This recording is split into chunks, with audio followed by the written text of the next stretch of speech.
Pastor ദൈവഭക്തിയും ഭയങ്കര ഇതുള്ളൊരു വ്യക്തിയാണ്, ദൈവം തൊട്ടറിഞ്ഞ എന്തോ അപ്പോസ്തലനാണെന്നല്ലേ പറഞ്ഞത്. ഞാനൊരു ക്രിസ്ത്യാനിയാണ്. അങ്ങനെയാണെങ്കിൽ ഈ പാസ്റ്റർ ഒന്ന് ആ തിരുവനന്തപുരം RCC ചെന്നിട്ട് ആ കുഞ്ഞു മക്കളുടെ ശരീരത്തെ ഒന്ന് തൊട്ടിട്ട് ഒന്ന് സൗഖ്യപ്പെടുത്തി കാണിക്കും. ABCDയിലെ 26 അക്ഷരത്തിലും അവർക്ക് സഭകളുണ്ട്. എല്ലാം ഓരോ ട്രസ്റ്റാ. 5-6 പേര് ചേർന്ന് കൊണ്ടാകുന്ന പൈസ മുഴുവൻ വാങ്ങിച്ച് അവർ പുട്ടടിക്കുക. യാതൊരു പണിയും പോകത്തില്ല, ഒരു പണിക്കും പോകത്തില്ല. അഥവാ പണി ഉണ്ടെങ്കിൽ തന്നെ അത് തട്ടിപ്പാ പരിപാടി. അതിൽ കൂടെ അവരെല്ലാം പുറത്തുനിന്ന് ആൾക്കാരെ വശീകരിച്ചു, അവരെ വശീകരിക്കുക എന്ന് മാത്രമേ ഉള്ളൂ. ഞാനിത് ഗൾഫിൽ നിന്ന് വിളിക്കുകയാണേ. ആദ്യം നിങ്ങൾക്കൊരു ബിഗ് സല്യൂട്ട് തരികയാണ് കേട്ടോ. കാര്യം എന്ന് പറഞ്ഞാൽ ഇപ്പം ഞാൻ ടിനു ജോർജ് പാസ്റ്ററെ പറ്റി ഇങ്ങനെ സോഷ്യൽ മീഡിയയിൽ ഭയങ്കര തരംഗമായിക്കൊണ്ടിരിക്കുകയാണ്. അപ്പോൾ എനിക്കൊരു 2 വർത്താനം ഒന്ന് പറയണം എനിക്ക് തോന്നി, അതുകൊണ്ട് ഞാൻ ജസ്റ്റ് വിളിച്ചതാണ് കേട്ടോ. സംഭവം വേറെ ഒന്നുമല്ല. ഇപ്പം ടിനു ജോർജ് പാസ്റ്റർ ഇപ്പം ഒരു വോയിസ് മെസ്സേജ് അല്ല വോയിസ് റെക്കോർഡ് ചെയ്തിട്ട് അത് ജനങ്ങളെ കേൾപ്പിക്കുന്നതൊക്കെ ഞാൻ കേട്ടതാണ്. ഞാൻ ഇങ്ങനെ കൂടുതലും സോഷ്യൽ മീഡിയ യൂസ് ചെയ്യുന്നൊരു വ്യക്തിയാണ്. അതിൽ എനിക്ക് മനസ്സിലാക്കാൻ പറ്റിയതൊരു സംഭവം എന്ന് പറഞ്ഞാൽ വെറും തട്ടിപ്പാണത്. 100% അത് നമുക്ക് മനസ്സിലാക്കാൻ പറ്റുന്ന ഒരു കാര്യം വെറും തട്ടിപ്പാണെന്നുള്ളത്. പുള്ളിയുടെ തന്നെ സൗണ്ടാണ് റെക്കോർഡ് ചെയ്തേക്കുന്നത്. കാര്യം എന്ന് പറഞ്ഞാൽ ഞാൻ ആ ചർച്ചിൽ പോയിട്ടുള്ള ഒരു വ്യക്തിയാണ്. ഞാൻ ആ നാട്ടുകാരൻ തന്നെയാണ്. ഞാൻ ആ ചർച്ചിൽ പോയിട്ടുള്ളൊരു വ്യക്തിയാണ്. അപ്പം പുള്ളി ഞാൻ ചെന്നതിൻ്റെ അന്ന് പുള്ളി ഒരു കാര്യം പറഞ്ഞു. നിങ്ങളുടെ പേഴ്സ് എടുക്കുക, എന്നിട്ട് ആ പേഴ്സിനകത്തോട്ട് കൈയിടുക. എത്രയാണോ കിട്ടുന്നത് മൊത്തവും ദശാംശത്തിലോട്ടും കിട്ടേക്കണമെന്നാണ് പറഞ്ഞത്. പേഴ്സ് ഉൾപ്പെടെ ഇട്ട ആൾക്കാരും ഉണ്ട്. എന്റെ കണ്ണിന് കണ്ട കാര്യമാണ് ഞാൻ പറഞ്ഞത്. ഞാൻ പോയിട്ടുള്ളൊരു വ്യക്തിയാണ്, ആ ചർച്ചിൽ പോയിട്ടുള്ളൊരു വ്യക്തിയാണ് ഞാൻ. അപ്പൊ ഈ രോഗശാന്തിയും മറ്റേ മറിച്ചതും ഒക്കെ അവിടെ നടക്കുന്നുണ്ടല്ലോ. ഒടിഞ്ഞ ആൾക്കാരെ എഴുന്നേറ്റ് നടക്കുന്നു, കാല് വയ്യാത്തൊരു വ്യക്തി കുഞ്ഞ് ഓടി നടക്കുന്നു. അങ്ങനെയാണെങ്കിൽ എൻ്റെ ഒരേ ഒരു ചോദ്യം ഞാൻ ഈ പാസ്റ്റർ അടുത്ത് ചോദിക്കുക. തിരുവനന്തപുരം RCCയിലോട്ട് ഈ പാസ്റ്റർ ചെന്നിട്ട് ആ കുഞ്ഞുങ്ങളെ ഒന്ന് തലയിൽ തൊട്ടൊന്ന് സൗഖ്യപ്പെടുത്താൻ ഈ പാസ്റ്ററെ കൊണ്ട് കഴിയുമോ? എത്ര കുഞ്ഞുങ്ങൾ ജീവന് വേണ്ടി മൽവെട്ടം നടത്തിക്കൊണ്ടിരിക്കുന്ന തിരുവനന്തപുരം RCCയിൽ. അങ്ങനെയാണെങ്കിൽ ഈ പാസ്റ്റർ ദൈവഭക്തിയും ഭയങ്കര ഇതുള്ളൊരു വ്യക്തിയാണ്, ദൈവം തൊട്ടറിഞ്ഞ എന്തോ അപ്പോസ്തലനാണെന്നല്ലേ പറഞ്ഞത്. ഞാനൊരു ക്രിസ്ത്യാനിയാണ്. അങ്ങനെയാണെങ്കിൽ ഈ പാസ്റ്റർ ഒന്ന് ആ തിരുവനന്തപുരം RCC ചെന്നിട്ട് ആ കുഞ്ഞു മക്കളുടെ ശരീരത്തെ ഒന്ന് തൊട്ടിട്ട് ഒന്ന് സൗഖ്യപ്പെടുത്തി കാണിക്കിട്ട്. സഹോദര, അതൊന്നും വേണ്ട. നിന്റെ തലയിലുള്ള മുടി പോലും കൃത്യമായിട്ട് എണ്ണം കർത്താവ് അറിയുന്നു എന്ന് പറയുന്ന ആ സാഹചര്യത്തില് വേറെ ഒന്നും ചെയ്യണ്ട. അവന്റെ തലയിലുള്ള അവൻ പ്രാർത്ഥിച്ച അവന്റെ സ്വന്തം മുടി അവനൊന്ന് കിളിർപ്പിക്കാൻ പറ്റിയെങ്കിൽ അവനെ നമ്മൾ അവനെ നമുക്ക് അവൻ പറയുന്ന പണി നമ്മൾ ചെയ്യും. ഇല്ലേ? അവൻ വിഗും മേടിച്ചു വെച്ച് അവന്റെ കഷണ്ടി മറിച്ചിട്ട് അവൻ നാട്ടുകാർക്ക് മുടി കളിപ്പിക്കാൻ നടക്കുകയാണ്, സൗഖ്യം കൊടുക്കാൻ നടക്കുക. അത് തന്നെ ഇതിൽ ചെയ്യേണ്ടെന്ന് പറഞ്ഞാൽ ജനങ്ങൾ തിരിച്ചറിയണം. ജനങ്ങൾ തിരിച്ചറിഞ്ഞിട്ടുണ്ടല്ലോ ഇങ്ങനെയുള്ളവനെയൊക്കെ അടിച്ചു ഒട്ടിക്കണം. അവിടുന്ന് ജനങ്ങളാണ് ചെയ്യേണ്ടത്, അല്ലാതെ വേറെ ആരും കുറ്റം പറഞ്ഞിട്ട്. ഈ ജനങ്ങൾ തന്നെയാണ് ഇവരെ വളർത്തുന്നത്. ഇഷ്ടംപോലെ ആൾക്കാരാണ് അവിടെ പോയി മറിഞ്ഞിട്ട് അങ്ങ് വീട്ടിലാണെങ്കിൽ ഒരു നേരത്തെ അരി മേടിക്കാൻ നിവൃത്തിയില്ലാത്തവനായിരിക്കും കൊണ്ടുപോയിട്ട് അവിടെ കിട്ടുകൊടുക്കുന്നത്. എന്ത് കിട്ടാനാ? ദൈവം പറഞ്ഞിട്ടില്ല എന്റെ ഭണ്ഡാരം മൊത്തവും നിറയ്ക്കണമെന്ന് ഒരിക്കലും ദൈവം പറഞ്ഞിട്ടില്ല. ദൈവം പറഞ്ഞേക്കുന്ന നീ എവിടെ ഇരുന്ന് പ്രാർത്ഥിച്ചാലും, അതായത് നീ ഏത് പോകുന്ന വഴിയിലായാലും ശരി, ബസ് യാത്രയിൽ നിന്നിരുന്നാലും എവിടെ ഇരുന്ന് പ്രാർത്ഥിച്ചാലും ശരി, എൻ്റെ ദൈവം കേൾക്കും. എനിക്കൊരു വിശ്വാസമുണ്ട്, എനിക്കൊരു ജീവനുള്ള ഒരു ദൈവം ഉണ്ടെന്ന്. കാര്യം എന്ന് പറഞ്ഞാൽ ഞാൻ കണ്ടിട്ടില്ല എൻ്റെ ദൈവത്തെ. എന്നെ സൃഷ്ടിച്ച എൻ്റെ ദൈവം എനിക്ക് എൻ്റെ അമ്മയുടെ ഉദരത്തിൽ എനിക്ക് എൻ്റെ ജീവൻ കൊടുത്ത് അപ്പനാണ്. ആ ഉദരം കൊടുത്ത് 9 മാസം ഇതാക്കി എന്നെ വളർത്തിയെടുത്ത് എൻ്റെ ദൈവം ഉണ്ടെന്ന് എനിക്ക് വിശ്വാസമുണ്ട്. ഈ പ്രപഞ്ചം സൃഷ്ടിച്ച ദൈവമാണ്. ഞാൻ ദൈവത്തെ കണ്ടിട്ടില്ല. ഈ പറഞ്ഞ ഒരു ദൈവങ്ങളെയും ഞാൻ കണ്ടിട്ടില്ല. ഇവന്റെ ഈ പൈശാചിക കൂട്ടായ്മയിൽ എത്ര തവണ പോയി താങ്കൾ? ഞാനൊരു 4 പ്രാവശ്യത്തോളം പോയി. പിന്നീട് സ്വന്തമായിട്ട് എനിക്ക് സത്യം പറഞ്ഞാൽ എനിക്ക് അറിവില്ലായിരുന്നു കേട്ടോ. അവിടെ പോകുന്നെന്ന് പറഞ്ഞാൽ ഏറ്റവും കൂടുതൽ ക്രിസ്ത്യൻസ് അല്ല, ഒരു ക്രിസ്ത്യൻസ് റോഡില്ല. എല്ലാം ഈ കൺവെർട്ടായി വന്നേക്കുന്ന ആൾക്കാരാണ്. അതായത് ഈ എന്താ പറയുന്നത്, ബന്ധുക്കോസ് എന്ന് പറയാൻ പറ്റത്തില്ല, വേറെ ആൾക്കാരുണ്ടല്ലോ. ഇപ്പം സാധാരണ ആൾക്കാർ ഹിന്ദുക്കളാണ് ഏറ്റവും കൂടുതൽ ഇതിനകത്തോട്ട് ചേർന്നേക്കുന്നത്. ഹിന്ദുക്കൾ ഏറ്റവും കൂടുതൽ ഇതിനകത്ത് ചേർന്നത്. ഞാൻ പോയിട്ടുള്ളൊരു വ്യക്തിയാണ്, ഞാൻ കണ്ടിട്ടുള്ളതാണ്. ഞാൻ അവിടെ നടക്കുന്ന എന്താണെന്നുള്ളത് ഞാൻ കണ്ടിട്ടുള്ളതാണ്. ഓരോരുത്തരൊക്കെ അങ്ങ് തുടമ്പഴത്തേക്ക് അങ്ങ് വീഴുക. ആ ഫ്രണ്ടിൽ നിർത്തിയേക്കുന്ന മൊത്തവും കാശ് കൊടുത്ത് നിർത്തിയേക്കുന്ന ആൾക്കാരാ. അവരെയൊക്കെ പോയത് തുടമ്പഴത്തേക്ക് ആൾക്കാരെ പെടച്ചടിച്ചൊക്കെ വീണിട്ട് അവിടെ കിടന്ന് ഉരുളക്കുക. ഇതാണ് സംഭവം, അല്ലാതെ വേറെ ഒന്നും. ഇത്ര എനിക്ക് ചോദിക്കാനുള്ളൂ ഈ ടിനു ജോർജ് പാസ്റ്ററിന്റെ അടുത്ത്. എനിക്ക് ഇത്ര മാത്രമേ ചോദിക്കാനുള്ളൂ.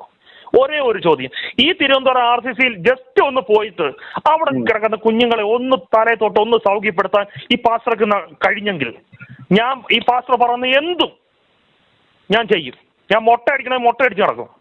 ചങ്കുറ്റത്തോട് പറയുന്നത്. ഞാൻ ആ നാട്ടുകാരനാണ്, കൊട്ടാരക്കരക്കാരനാണ് ഞാൻ. നിങ്ങൾക്ക് ആദ്യം ഞാനൊരു സല്യൂട്ട് തരികയാണ് കേട്ടോ. നിങ്ങൾ ഇങ്ങനെയുള്ള ആൾക്കാർ ഈ സോഷ്യൽ മീഡിയ ഇപ്പൊ ഉണ്ടായും കൊണ്ടാണ് ഇങ്ങനെയുള്ള കള്ളപ്രവാചകന്മാരെ നമ്മൾ വെളിച്ചത്ത് കൊണ്ടുവന്നേ പറ്റത്തുള്ളൂ. ഇങ്ങനെ തിന്നു കൊഴുക്കാൻ പാടില്ല. സുനിലേ, ഈ പോക്കൃത്തരം എല്ലാം ചെയ്യാൻ തുടങ്ങി ഏത് കാലത്തെന്നറിയോ? KP യോഗന്നാൻ അമേരിക്കയിൽ വന്ന് കടം വാങ്ങിച്ച കാശ് കൊണ്ട് അമേരിക്കയിൽ വന്നത്. ഡാളസിൽ വന്നൊരു മിനിസ്ട്രി ചേർന്നാണ് ഈ കാശ് കാര്യങ്ങളെല്ലാം തുടങ്ങിയത്. അത് പിന്നെ ആത്മീയമായിട്ട് അങ്ങ് വളരാൻ അവസരം ഉണ്ടായത് എന്താണെന്ന് ചോദിച്ചു കഴിഞ്ഞാൽ, ഇവിടെ വന്ന് വെള്ളക്കാരൻ്റെ അടിച്ചു മാറ്റി കഴിഞ്ഞപ്പോൾ, അടിച്ചു മാറ്റിയതല്ല, അയാളുടെ തലവരെ നല്ല വരെ ആയതുകൊണ്ട് ആ മിനിസ്ട്രി അയാൾ മക്കളില്ലാത്ത അയാൾ വേറെ KP മാത്യുക്ക് എഴുതി കൊടുത്തതാണ്. അത് KP യോഹന്നാനായി പോയെന്ന് മാത്രമേ ഉള്ളൂ. അത് അയാളുടെ ഭാഗ്യം കൊണ്ട് കിട്ടിയതാണ്. അതൊന്ന്. അതിൽ നിന്നാണ് ഈ പണം അയാൾ പിന്നെ അടിച്ചു മാറ്റുമൊന്നുമില്ല. അത് മനുഷ്യർ ഇവിടുത്തെ അമേരിക്കൻ വെളുമ്പർ ദാനം കൊടുക്കുന്നതാണ്. അതങ്ങ് വർദ്ധിച്ചതാണ്. അതൊന്ന്. പിന്നെ അടിച്ചു മാറ്റിയത് മുഴുവൻ ദിനകരനാണ്. 80 കാലഘട്ടത്തിൽ ഞാൻ ബോംബെ ഉണ്ടായിരുന്ന കാലത്ത് അയാൾക്ക് മരിച്ചു പോയതാണ്. ആ മരണത്തിൽ നിന്നും തിരിച്ചു വന്നപ്പോൾ എനിക്ക് ദൈവം വന്ന് പറഞ്ഞു കോളേജ് തുടങ്ങണമെന്ന്. അതിൽ നിന്നാണ് ഈ കഴിവേറി മോന്മാർ ഈ ആത്മീയ തോന്നിൽ കൂടെ, ഇത് കേരളത്തിലും തമിഴ്നാട്ടിലും മാത്രമേ ഉള്ളൂ ഈ കള്ളന്മാർ വളരുന്നത്. അതിനൊരു ബില്ല് കൊണ്ടുവന്ന് യുവന്മാരെ കൂട്ടിലടച്ചില്ലെങ്കിൽ ഇവിടുത്തെ പാവപ്പെട്ടവരായ മനുഷ്യർ മുഴുവനും സുവിശേഷകർ 2000 രൂപയുടെ ബൈബിൾ മതി ജീവപര്യന്തം അവൻ്റെ പെണ്ണിനും കള്ളിനും. കള്ള് പരസ്യമായിട്ട് അടിക്കത്തില്ലെന്ന് മതി, പെണ്ണ് പരസ്യമായിട്ടും ചാപ്പാടും പണവും ഇഷ്ടം പോലെ കിട്ടും. എല്ലാം ഒറിജിനൽ പള്ളിയിലെ മുഖ്യ സ്ഥാനത്തിന് മർത്തോമ ഇരുന്ന അവളുമാരാണ് 99% ബന്ധക്കോസിൽ പോയിരിക്കുന്നത്. കാര്യം അവിടെ ചെന്നിരുന്ന അടിച്ച് കലക്കാൻ അങ്ങോട്ട് 2 പ്രേസ്തലോടും തലയിലും പറഞ്ഞു കഴിയുമ്പോഴത്തേക്ക് അവരുടെ കൈ വീഴും ആൾക്കാർ. പിന്നെ പ്രവചിക്കാനും കഴിവുണ്ടെങ്കിൽ പിന്നെ പ്രവചിച്ചും ആൾക്കാരെ വശത്താക്കും. 10 പേര് മതി. നമ്മുടെ ഒരുത്തനിവിടെ 6-7 പേരേ ഉള്ളൂ. ഇഷ്ടം പോലെ കാശാ. എല്ലാം അവൻ്റെ ദശാംശം. എല്ലാം ഡോക്ടർമാരും അമ്മമാരും കഴിഞ്ഞാൽ അമ്മമാരോട് പറയുന്നതുകൊണ്ട് ദൈവം തമ്പുരാൻ നിന്നെ ശിക്ഷിക്കാൻ പോകും, പേടിച്ചു കൊണ്ട് കൊടുക്കും. അങ്ങനെയാണ് ഈ കള്ളന്മാർ വളരുന്നത്. പെന്തക്കോസെന്ന് പറയുന്ന അവന്മാരെ അടിച്ചമക്കി അവന്മാരെ അവർക്കൊരു ബില്ല് കേരളത്തിലോ തമിഴ്നാട്ടിലും കൊണ്ടുവന്നില്ലെങ്കിൽ നശിച്ചത് തന്നെ. നമ്മുടെ കുടുംബത്തിലൊരു പെന്തക്കോസ് അവൻ്റെ പുകയാണ്. അത് വേറൊന്നും പറയണ്ട. അനുഭവത്തിൽ കൂടെയുള്ള എൻ്റെ അനുഭവത്തിൽ, എൻ്റെ 69 വയസ്സിൽ എനിക്ക് അനുഭവം ഉള്ളത് കൊണ്ട് ഞാൻ പറയുന്നു. സുനിൽ തങ്കുവിനെ പറ്റി ഒരുപാട് വീഡിയോ ചെയ്ത് ഞാൻ ചെയ്യാവുന്ന പണിയൊക്കെ അയാളുടെ ഫോണെല്ലാം ബ്ലോക്ക് ചെയ്ത് വെച്ചിരിക്കുക. എന്നാലും ഞാൻ പച്ചത്തെറിയിലും നല്ല രീതിയിലും തെറിയിലും ഒക്കെ അവനെയൊക്കെ ഞാൻ പറഞ്ഞതാ. ഈ പല വീഡിയോകളും പല ഗ്രൂപ്പിലും ഒരു 10 CID-മാരെ പോയി ഈ കള്ളന്മാർ പ്രവചിക്കുന്നവന്മാരുടെ ഒക്കെ ഓരോ ഞായറാഴ്ച അവൻ്റെയൊക്കെ ചർച്ചിലോട്ടൊന്ന് വിട്ടു നോക്കി. CID-കളെ വിടണം, അല്ലാതെ സുനിൽ പോകരുത്. സുനിൽ പോയി കഴിഞ്ഞാൽ സുനിൽ കുടുങ്ങും. അവന്മാർ വണ്ടി കയറ്റി കൊന്നുകളയും. മാർക്സിസ്റ്റുകാരുടെ കൂട്ട അതെന്ന് വെച്ചാൽ ഉളുപ്പില്ലാത്തവന്മാരെ. ഉളുപ്പെന്ന് പറഞ്ഞത് ഒരു ലെവലേശം അവരുടെ ഒരു രോമത്തെ പോലും വരികയില്ല.